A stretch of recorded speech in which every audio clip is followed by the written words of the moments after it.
Welcome guys, I am Abhinandan Pal and you are at A2P from Access to Phoenix. In last videos, I discussed generation process of SSBSC signals by filter method and phase shift method. In today's lecture, I will provide the complete concept on third method and at the end, I will discuss the advantages and disadvantages of it. But before that, I would like to add up some points to the last method, that is phase shift method.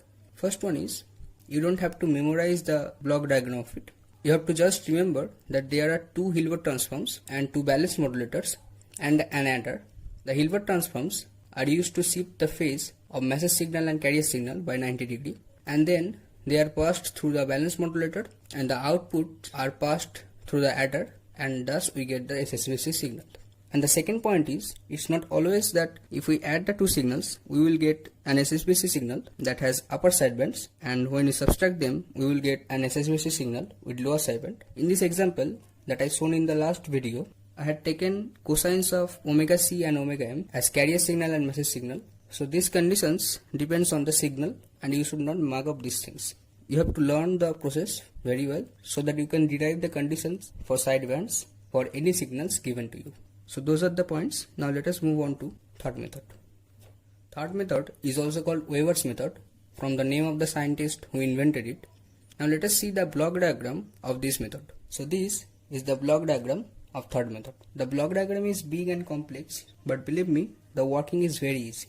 And again here, you don't have to memorize the block diagram. You can just remember that there are 4 balanced modulators, 2 low pass filters and 2 Hilbert transforms. An audio frequency generator and radio frequency generators are used to generate the carrier signals. Now the reason why an audio frequency generator is used at this point and radio frequency generator here will be discussed in the later parts. So watch the video till the end. Here mt is suppose cos omega mt, c1t is cos omega naught t, and c2t is omega c plus omega naught t, and omega c is greater than omega naught, which is greater than omega m. So let us start the working process. X1t here is mt into c1 hat t because it is passed through the Hilbert transform, and if you haven't watched the video on Hilbert transform, then check out the video and the link is provided in the description box. So x1t is mt into c1 hat t. Mt is cos omega mt and c1 hat t will be sin omega naught t. So we will get this. Similarly, x2t is mt into c1t, that is cos omega mt into cos omega naught t, which is cos omega naught plus omega m into t plus cos omega naught minus omega m into t, and multiplied by half. Now these two signals are passed through low pass filters, and the low pass filters are having cutoff frequencies of f0. So any frequency which is higher than omega naught will be suppressed, and the signals having frequency less than omega naught will be passed. So the output of the low pass filters will be y1t equals to half sin omega naught minus omega m into t, and y2t will be half of cos omega naught minus omega m into t. Now let us move to balanced modulator 3 and 4. Z1t is y1t into c2 hat t, and z2t is y2t into c2t. y1t is half into sin omega naught minus omega m into t, and c2 hat t is sin omega c plus omega naught into t. Using trigonometric formulas, we will get this.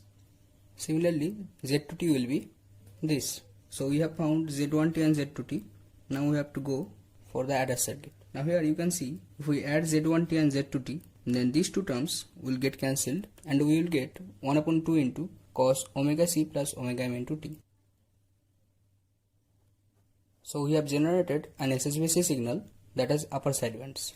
Now here we have taken c2t as cos omega c plus omega naught into t, and hence we are getting the upper sideband. That is for this angular frequency omega c plus omega naught, z1 plus t is this and z2 plus t is this. So s plus t gives the SSBC signal that has upper sidebands. Now if we use c2t of frequency omega c minus omega naught, then we will represent the outputs as z1 minus t, z2 minus t and s minus t.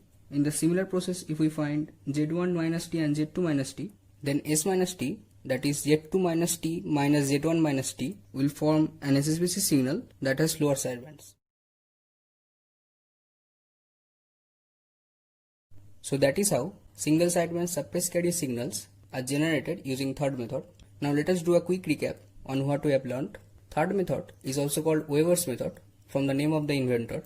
The block diagram of the method is this. 4 valence modulators, 2 low-pass filters and 2 Hilbert transformers are used. Audio frequency generator and radio frequency generators are used to generate C1T and C2T. From the block diagram, X1T is MT into C1 hat T and X2T is MT into C1T. When they are passed through the low-pass filter with cutoff frequencies F0, Y1T and Y2T are these. Then we come to balance modulator 3 and 4, where Z1T, the output of it, is Y1T into C2 hat T and Z2T is Y2T into C2T. Considering C2T to be cos omega C plus omega naught T, Z1 plus T is this and Z2 plus T is this. If we add Z1 plus T and Z2 plus T, S plus T will give the single sideband suppressed carrier signal that has upper sidebands. And considering C2T to be cos omega C minus omega naught T, if we take S minus T to be Z2 minus T minus Z1 minus T, we will get a single sideband suppressed carrier signal that has the lower sidebands. So that is the whole process of third method. Now let me tell you why audio frequency generator is used here and radio frequency generator here. Since we are taking omega 0 to be less than omega C, we can consider omega 0 is a lower frequency. And audio frequency generator generates a signal in the frequency range 20 Hz to 20 kHz. So we can easily generate a low frequency signal using an audio frequency generator. Now since C2T is having a higher frequency due to presence of omega C, we should better use a radio frequency generator that generates frequency in range 3 kHz to 300 GHz, and hence radio frequency generator is used to generate C2T. Now you can see that ST consists of omega C plus minus omega m, that is the frequency at which the single sideband suppressed carrier signal is generated depends on omega C. So since RF generator generates signals in range 3 kHz to 300 GHz, we can generate SSBC signal at any frequency in that range. And this is an advantage of this method, that it can be generated at any frequency depending upon omega C value, and it uses low audio frequency to generate C1T, so no unwanted frequencies can be found at the output of low-pass filters. But in spite of all these advantages, it has some disadvantages, that the circuit is very complex and it is very expensive. So that is the end of this segment. I have tried my best to provide you complete concept on third method, and I am quite sure that after watching this video, you won't have any problems in third method. But still, if you have any problems regarding the topic, you can comment below. And if the video was helpful, then please like and share it with your friends. Share your valuable suggestions also in the comment box. And if you are visiting this channel for the first time, then make sure you subscribe the channel and hit the bell icon so that you can get notified as soon as I publish a new video. Watch out my other videos on analog circuit and analog communication in the playlist. Thanks for watching. Do well.